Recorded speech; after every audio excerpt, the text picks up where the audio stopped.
वो ये देखेंगे कि आपकी लाइफ में रिजल्ट क्या है। इसलिए जो लोग परमेश्वर को फेल कर देते हैं वो श्रापित के बाद श्रापित होते जाते हैं, और जो लोग परमेश्वर के सामने फेल नहीं होते और परमेश्वर की महिमा को बरकरार रखते हैं और अपनी लाइफ को परमेश्वर के स्टैंडर्ड के मुताबिक रखते हैं, वो आशीषित के बाद आशीषित होते जाते हैं, क्योंकि यही परमेश्वर की योजना है उनकी लाइफ में। अब आपने ये डिसाइड करना है कि जिस काम के लिए प्रभु ने आपको चुना है, आपको वो काम करना है या आपको शरीर के पीछे चलना है। तुम शरीर के अनुसार चलोगे तो मरोगे, शरीर के अनुसार चलोगे तो तुम बेइज्जती की जिंदगी गुजारोगे। अगर आप इंटरनेट पे देखें, बहुत से लोग जिन्होंने सारी उम्र इज्जत गवाई, वे व्यभिचार का एक काम किया और इज्जत मिट्टी में मिल गई। वचन कहता है थोड़ी सी मूर्खता बुद्धि और प्रतिष्ठा को कम कर देती है। सारी उम्र इज्जत कमाते गए और बुढ़ापे में कुछ ऐसा कर दिया, सारी इज्जत खराब कर ली।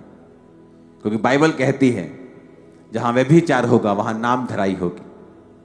उसकी नाम धराई कभी नहीं मिटेगी। जो व्यभिचार का पाप करता है उसकी बेइज्जती लाइफ टाइम परमेश्वर का कभी खत्म नहीं होगी। लाइफ टाइम की बात कर रहा है वो।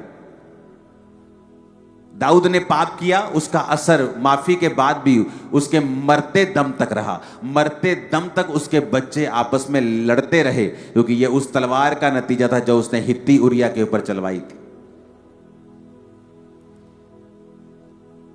पाप माफी मिल जाती है लेकिन उसका असर खत्म नहीं होता कभी भी।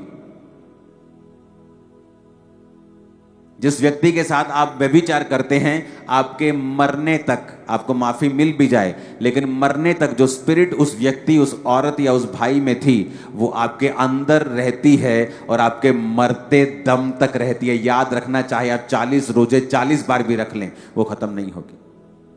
माफी मिल जाएगी, प्रभु आपको ब्लेस कर देगा, लेकिन उसका असर कभी खत्म नहीं होगा।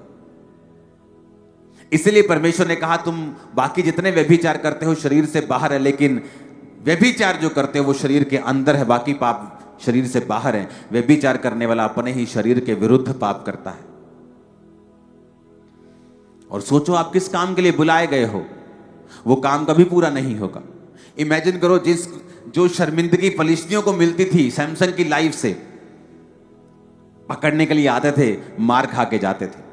हजार हजार आते थे, गधे की जबड़ी की हड्डी से वो बड़ी बड़ी तोपें फेल कर देता था, शर्मिंदे होते थे।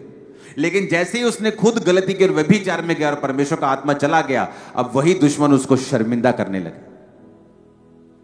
आपने ये फैसला करना है कि आपको कैसी लाइफ जीनी है, क्योंकि शर्मिंदगी और डाउनफॉल 100% है व्यभिचार के बाद और पाप के बाद, और ऊंचाई और छुटकारा 100% है पवित्रताई का जीवन जीने के बाद। क्योंकि ये पिछले थर्सडे का वचन मैं कंटिन्यू कर रहा हूं ताकि आपको पूरी तरह से समझ आ जाए कि परमेश्वर कैसे आपकी लाइफ में काम करता है। ऊंची आवाज में हालेलुया बोलो जरा। आप मेरी बात समझ रहे कि नहीं?